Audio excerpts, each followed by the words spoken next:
Secretary, thank you. I know we've got the Foreign Minister designate here. I'm sure, would you mind taking on the question regarding human rights? It's an extremely ambitious plan that you're outlining, which I'm sure will get a lot of people excited about the prospect of lifting tens, if not hundreds of thousands of people out of poverty, but it also comes at a time when the international community is looking at the Philippines and extrajudicial killings with great concern. Thank you, sir. First of all, let me assure everybody that the Filipino people are very spiritual people and life is sacred. So human rights is universal and the protection of human rights is paramount. In fact, the campaign against drugs is a campaign to protect the human rights of the 105 million Filipinos. You know, Einstein had a definition of stupidity. He said, if you keep doing the same thing and expecting different results, that's stupidity. And all throughout history, anyone who violated human rights in the name of protecting human rights did not succeed. So the President is aware that in protecting human rights of all, there has to be rules, and the rules have to be universal. We were talking to the European and American business chambers and businessmen doing business in the Philippines. And they said, sir, this is our problem. We are telling our headquarters that it is safer in the Philippines. We are telling our people in the headquarters, it is not true that there are massive killings or extrajudicial killings. The problem, sir, is that in the foreign media, in Europe and the US, they only show the rhetorics of the president when he is mad at certain criticisms against the Philippines. They do not show the statements that are very presidential. They don't show the statements where he says police cannot abuse and that they are worse than criminality. We did make a presentation in the UN, and just to give you a glimpse of the presentation, in the 6 years of President Aquino, there's been more than 90,000 operations against drugs, legitimate police operations. In only 10 months, there has been 50,000 operations. So naturally, the more operations, more arrests, so 60,000 people have been arrested, more surrenderies, 1.2 million, 1,266,000 Filipinos who are either pushers or users have surrendered voluntarily. And close to 3,000 have been killed in presumed legitimate police operation. Those are the real numbers. The numbers that you're hearing, 7,000, 8,000, 9,000, are the homicides. And we have had between 11,000 to 16,000 homicides in the last 6 years. So for those of you who are hearing, suddenly there are 7,000 deaths in the Philippines, that's not true. Those were the deaths that were being done annually, and one death is one death too much. That's why the President is addressing it. So may we invite you, the foreign media, to visit the Philippines. Do it quietly, do it with all the fanfare, but do it with an open mind, and we will show you that the country is now becoming more peaceful, open for business, and we will protect you, your businesses, and your persons. Thank you very much. Minister.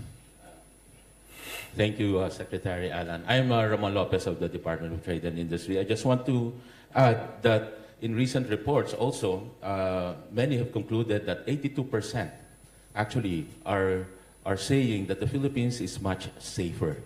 And that's 82%. Filipinos basically love what's happening right now in the Philippines. Remember that the President has won not by 82%, but by a lower number, I think 40, 50%. But that means that even those who did not vote for him like what's happening. That's why the approval rating is over 80%, as well as Filipinos saying that it's much safer. And therefore, we see certain numbers. Investments last year, especially the second half, was 100% higher than the first half. No? And investments January to April this year grew 31%. And exports even, all those manufacturing, exporting outside, they have gone up by 18% for the first quarter.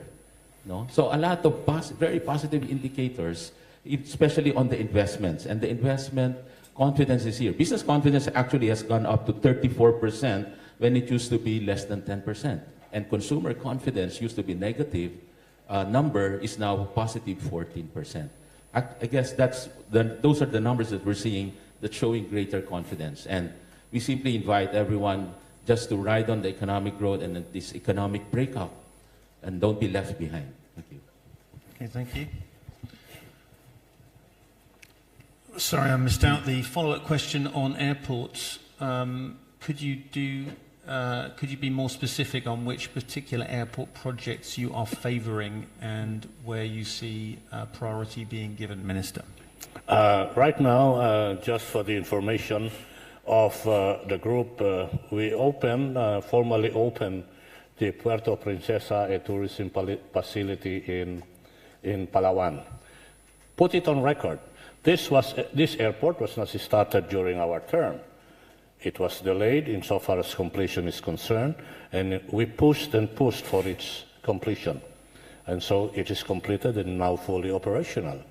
There are airports that are to be developed also in Visayas and Mindanao and improve. Number one, of course, understandably so, will be Davao, Bacolod, Tacloban, Iloilo, and Laguindingan. There are also other airports that will have to be put up at the north. You have the Lawag and the Vigan Airport.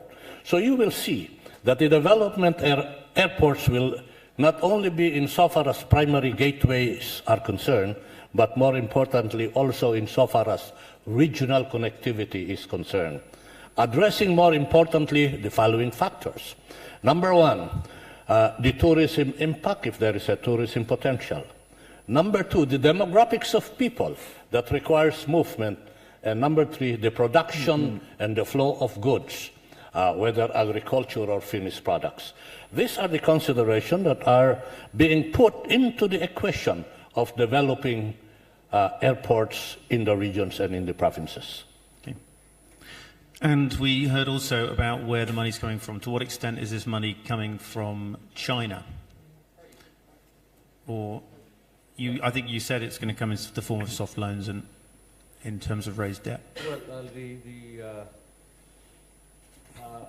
according to our visit in October, we were going to get something like 9 billion of ODA and loans from China, and of which 3 billion would be soft loan, and the others would be more higher interest rate. And also, that's only for the government, but there were a number of private sector memoranda of agreement that would also boost. 15 of those were memoranda of agreement between private sectors of the two countries. So that is the kind of initial numbers we have. And those will have to be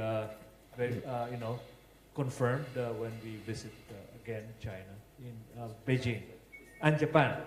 Japan, we have something like in peso terms 9 billion ODA, so dollars. So that's the kind of it's more or less comparable to the order of magnitude that we're getting from China, and that is because I think there's some competition now between Japan and China in terms of getting ahead in the Philippines, so which is good. The more competition, the better for both funders and as well as the beneficiary, the recipients of the funds. Thank you very much. Just one very quick final point. I'm sure people want to know the president has been incredibly outspoken. You've said how popular senator he is in the Philippines, and certainly that rhetoric has undoubtedly helped him win popularity. But in the outside world, is labeling this program Dutertonomics at risk of alienating potential investors and also German pension holders or other pension holders who might say, well, I don't want my pension invested in somewhere like that. So, yeah.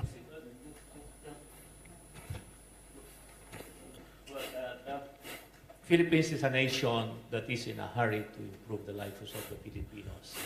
And now Philippines is open for business.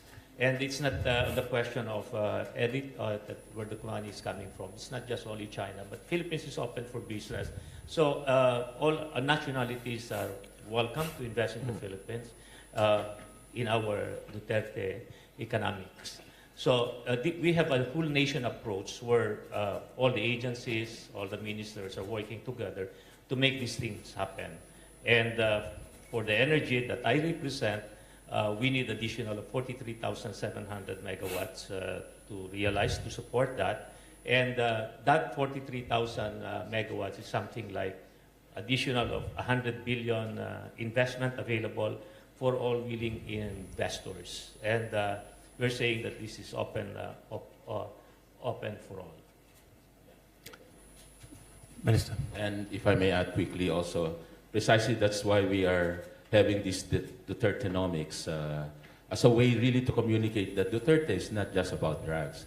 President Duterte really means business, making big changes. Peace and order situation has to be the basic foundation for investments to come in. So that's being addressed. But all the other socio-economic agenda, the policies, the programs that have to be instituted are the ones we are trying to explain in this Dutertenomics forum. Definitely, Dutertenomics is bringing change.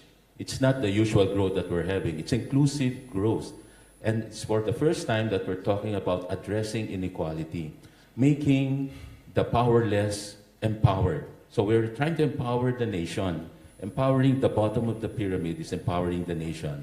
And we want to really bring prosperity for all. So it's only in this government that we're trying to really even give extra focus on the micro, small, and medium enterprises. And we have a lot of programs, new initiatives that have not been done before, that are being done now to really connect the micro SMEs even to the global value chain, really making smarter entrepreneurs so that they can get to enjoy all the benefits of all this macroeconomic foundation, peace and security that we are trying to build. Thank you. Just last one from your colleague. Hold on, we have competing ministers. The hallmark of Dutertenomics is one word. It's building fast, on schedule, and getting things done quickly. Because the president is impatient, and so are the ministers. They're impatient too. So we get things done faster, which is a contrast to previous administrations. Thank you. Yeah. Minister, you can be the final impatient minister. Okay. The economics, this program is not just a build economic platform. This is a platform that has accompanying ways of doing things, upon which the success of this program, the success of this project can be assured to move on. What are these? Number one, the president will not allow corruption in any form, in any shade. He will be uncompromising. President Duterte will be uncompromising when it comes to corruption. In other words, given this principle of no corruption, you actually put into fixed platform the level playing field. Number two, one of the program which is program War Against Drug and a lot of other things is to assure an environment of safety and security. So on one hand you have no corruption, on the other safe and secure. And that is what we are trying to do, and that is what the president is impressing every one of us to do, so that the businessman will be assured of level playing field, and the businessman will be assured of a safe and secure place of business.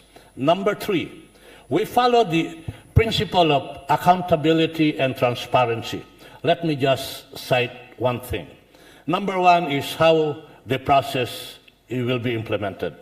We have what we call the portals of freedom of information. This portal will you can download all the details of what are the projects that are being pursued, who are interested in the project, what is the status of the project, open, okay? One thing is, in the bidding, we are doing an online screening bidding. In other words, open to all. The full accountability and transparency is in place, and as it progresses, we will improve using technology. So you have no corruption, peace and order, full transparency and accountability. You marry these ways of doing things into the projects which we are expounding and telling public to come, telling the other nation to come and come join us in this journey. You are assured of your return of investment. This is what Duterte economics is all about. Come to the Philippines, we take care of your investment, we create a scenario where you will have a fair return of your investment because we have a safe and secure, transparent and accountable government, and principally no corruption, level playing field. Thank you, Secretary Villa. One very final, very quick last word to you.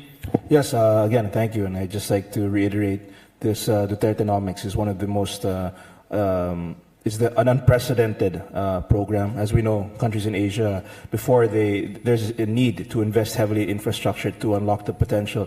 Routinely, we lose $2.4 billion, $50 million a day due to congestion. We lose a lot of GDP growth due to the natural calamities, which is why we're investing heavily, and we're using the most advanced software to ensure that these projects are implemented on time and without any corruption. So I can see we invite everyone to go to the Philippines and see what's happening, the growth story of the Philippines. I think it will be a spectacular story, and I invite all the investors to come and see what's happening in our country. Thank you very much. Ministers, thank you very much. I'm sure there'll be opportunities to talk to each of them after this session. In the meantime, have a very good and productive meeting. Thank you.